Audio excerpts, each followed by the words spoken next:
ബ്രസീലിന് ചുമത്തിയ അധിക താരിഫ് റദ്ദാക്കാനുള്ള ബില്ല് യു.എസ്. സെനറ്റിൽ പാസായി. 48-നെതിരെ 52 വോട്ടുകൾക്കാണ് ബിൽ പാസായത്. 5 റിപ്പബ്ലിക്കൻ അംഗങ്ങൾ ബില്ലിന് അനുകൂലമായി വോട്ട് ചെയ്തു.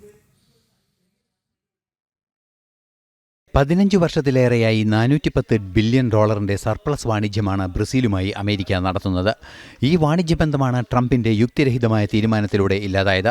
ബ്രസീൽ മുൻ പ്രസിഡന്റ് ജെയർ ബോൾസനാറോയെ കുറ്റവിചാരണ ചെയ്യുന്നതിൽ നിന്നും പിന്മാറണമെന്നാവശ്യപ്പെട്ടാണ് താരിഫ് ചുമത്തിയത്. 50% താരിഫാണ് ബ്രസീലിനെതിരെ ചുമത്തിയത്.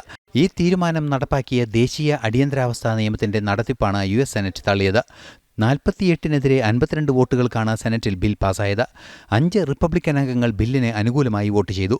റിപ്പബ്ലിക്കൻ പാർട്ടിയിൽ തന്നെയുള്ള താരിഫിനെതിരായ നിലപാടുകളാണ് ഇതിലൂടെ പുറത്തുവരുന്നത്. മാത്രമല്ല, ബ്രിക്സ് രാജ്യങ്ങൾ ശക്തമായ പ്രതിരോധമായി വളർന്നുവരുന്ന ഒരു സാഹചര്യം കൂടി ബ്രസീലിനെതിരായ താരിഫ് നടപടിയിലൂടെ കാണാൻ സാധിക്കുന്നുണ്ട്. Brazil, Russia, China, India, south Africa തുടങ്ങിയ രാജ്യങ്ങൾ ബ്രിക്സിന്റെ നിർണായക ഘടകങ്ങളാണ്.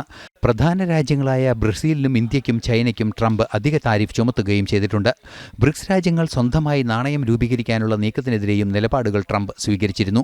നിലവിൽ പാസായ ബില്ലിനു പുറമെ 2 ബില്ലുകൾ കൂടി മറ്റു രാഷ്ട്രങ്ങളുമായി ബന്ധപ്പെട്ട് സെനറ്റിൽ വരാനിരിക്കുന്നുണ്ട്. ഇന്റർനാഷണൽ ഡെസ്ക്, ജനം.